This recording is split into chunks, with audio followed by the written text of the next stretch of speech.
السلام علیکم ورحمۃ اللہ وبرکاتہ۔ بہت ہی خوبصورت کلام احمد رضا بھائی آپ نے آج سما باندھ دیا، بہت شکریہ۔ اور واقعی دل چاہ رہا ہے کہ خوشیاں منائیں، کیونکہ آج تو 15 ہمارے لیے عید رمضان، کا دن ہے۔ بے شک بے شک 15 رمضان جس ہستی کی ولادت کا دن ہے، وہ ہستی جنہیں حضور پاک صلی اللہ علیہ وآلہ وسلم نے اپنے دوش پہ بٹھایا، وہ ہستی جنہیں حضرت بی فاطمہ تو زہرا نے اپنی گودوں میں کھلایا، وہ ہستی کہ جن کے ناز اٹھائے حضرت خدیجہ الکبریٰ نے، وہ ہستی کہ جن کی تربیت فرمائی حضرت علی کرم اللہ وجہہ نے، وہ ہستی کہ جن کے ساتھ لاڈ کیا حضرت بی بی زینب نے۔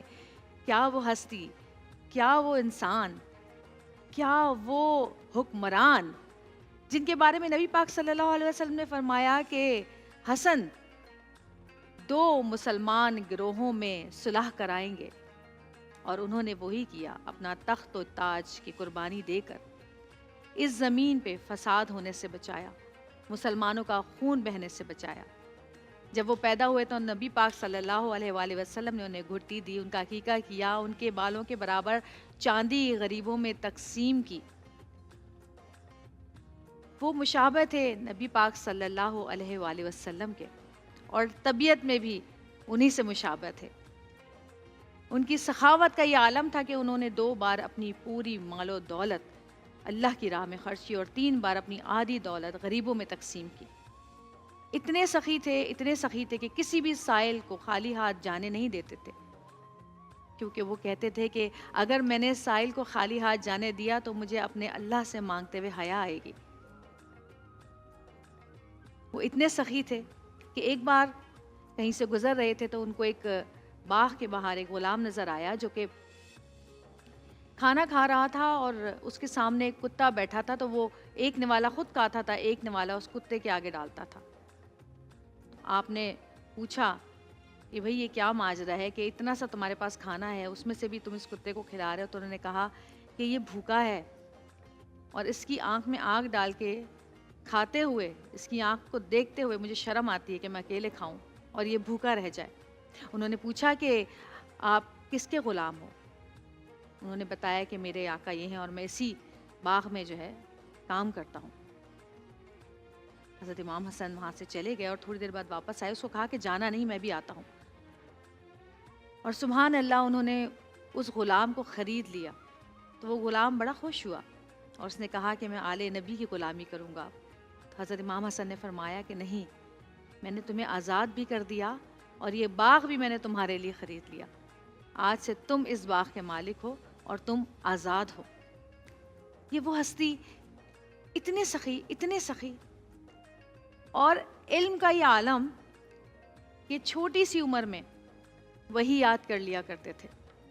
اور جہاں امام حسن کی بات آتی ہے، وہاں امام حسین رضی اللہ تعالیٰ عنہ کو کون بھول سکتا ہے؟ 2 بھائی 2 پھول، تربیت ایسی کہ ایک بار مسجد میں نماز پڑھنے گئے تو دیکھا کہ ایک صحابی جو نئے جنہوں نے بزرگ نے اسلام قبول کیا تھا، ان کو وضو کرنا نہیں آ رہا تھا۔ تو دونوں نے آپس میں مشورہ کیا کہ اگر ہم ان کو کہیں گے کہ آپ وضو ٹھیک سے نہیں کر رہے تو ہو سکتا ہے ان کو برا لگے، ان کو ہم سے حیا آئے۔ تو طریقہ کار کیا نکالا کہ بزرگ سے جا کے پوچھا کہ آپ ذرا دیکھ سکتے ہیں ہم وضو صحیح کر رہے ہیں یا غلط کر رہے ہیں؟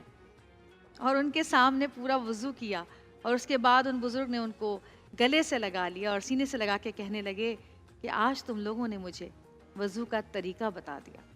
سبحان اللہ، 2 پھول جو کہ ایک جو ہے دوسرے سے بالکل مختلف، ایک کے پاس نبی پاک صلی اللہ علیہ وآلہ وسلم کی مشابہت، ان کی سنت کی بے مثال داستان، اور دوسرے کے پاس حضرت علی کرم اللہ وجہہ کی بہادری اور جاہ و جلال کا مالا مال مثال۔ دونوں ہی نے اسلام کی راہ میں بہت محنت کی، بہت کام کیا، بہت قربانیاں دیں۔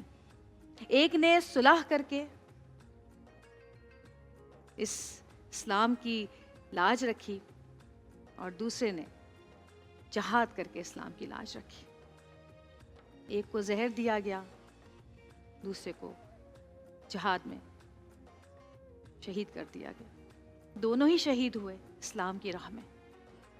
تو آج ہم بات کریں گے ان ہستیوں کے لیے، آل نبی کے بارے میں، کہ جنہوں نے اپنی جان کے نذرانے دیے تاکہ امت مسلمہ پروان چڑھ سکے، اسلام کا بول بالا ہو۔